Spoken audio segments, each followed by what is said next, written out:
ఈ వీడియోను మీకు సమర్పిస్తున్న వారు శుభమస్తు షాపింగ్ మాల్. మరణం ఎప్పుడు రావాలో మనం నిర్ణయించగలమా? యుద్ధంలో ఓడిపోయిన ధర్మం గెలిచింది ఎవరు? ప్రాణాలు విడిచే క్షణానికి నియమం, శాస్త్రం ఉంటాయా? కాలాన్ని ఎదిరించి సూర్యుని గమనాన్ని ఎదురుచూసిన మహావీరుడు ఎవరో తెలియజేసే అనగనగాలోని నేటి ధర్మ వీర కథనమే బాణశయ్య నుంచి మోక్షద్వారం వరకు భీష్ముని మహాప్రస్థానం. మరణానికే నియమం విధించిన మహావీరుడు.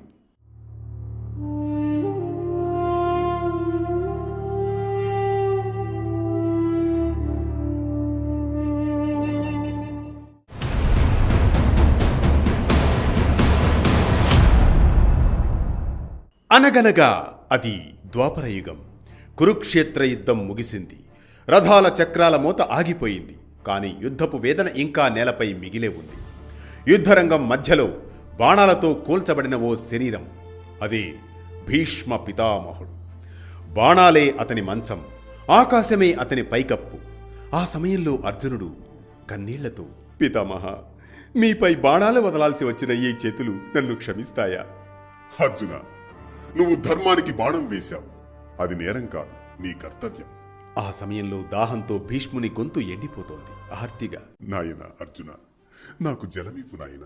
అలాగే పితామహ అంటూ అర్జునుడు బాణాన్ని భూమిలోకి గురిచూసి వదిలాడు. గంగాజలం ఉప్పొంగింది. ఇదే కుమారుడి భక్తి, ఇదే శిష్యుడి శక్తి. రోజులు గడుస్తున్నాయి. భీష్ముడు ప్రాణాలు విడిచిపెట్టలేదు. పితామహ, ఇంత బాధలోనూ ఎలా ఓర్చుకున్నారు అంటూ ప్రశ్నిస్తాడు ధర్మరాజు విలపిస్తూ. ధర్మరాజా, నేను ఇచ్ఛామృత్యువు పొందినవాణ్ణి. సూర్యుడు ఉత్తరాయణంలో అడుగుపెట్టే వరకు ఆ పరమాత్ముడి దయ కోసం నేను ఎదురు చూస్తున్నాను. కాలచక్రం తిరుగుతోంది. సూర్యుడి నెమ్మదిగా మకర రాశి వైపు సాగుతున్నాడు. ఈలోగా భీష్ముని చుట్టూ పాండవులు చేరారు. యుధిష్ఠిరా, రాజ్యం అంటే సింహాసనం కాదు, న్యాయం, క్షమ, ధర్మమే రాజ్యానికి పునాది అంటూ ధర్మబోధను వివరిస్తాడు భీష్ముడు. పితామహ, మీ మాటలే మా పాలనకు మార్గదర్శకం పితామహ. సూర్యుడు మకర రాశిలోకి ప్రవేశించాడు. ఉత్తరాయణం ప్రారంభమైంది. ఆకాశం ప్రశాంతంగా మారింది. ఇదే సమయం గంగాపుత్రుడు తన తల్లిని చేరే వేళ. ఆ సమయంలో కృష్ణుడు ప్రవేశిస్తాడు. భీష్మ, నువ్వు శరీరం విడిచిన నీ ధర్మం ఈ లోకాన్ని ఎప్పటికీ వీడదు.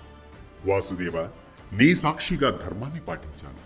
ఇక నిశ్చింతగా వెళుతున్నాను. భీష్ముడు కళ్ళు మూసుకున్నాడు. బాణాల మంచం పుష్పశయ్యలా మారింది. ధర్మం మహావీరుని రూపంలో చరిత్రగా మిగిలిపోయింది. ఇది బాణశయ్య నుంచి మోక్షద్వారం వరకు భీష్ముని మహాప్రస్థానం. మరణానికే నియమం విధించిన మహావీరుడు. ఈ కథనం మనకిచ్చే సామాజిక సందేశం ఒక్కటే.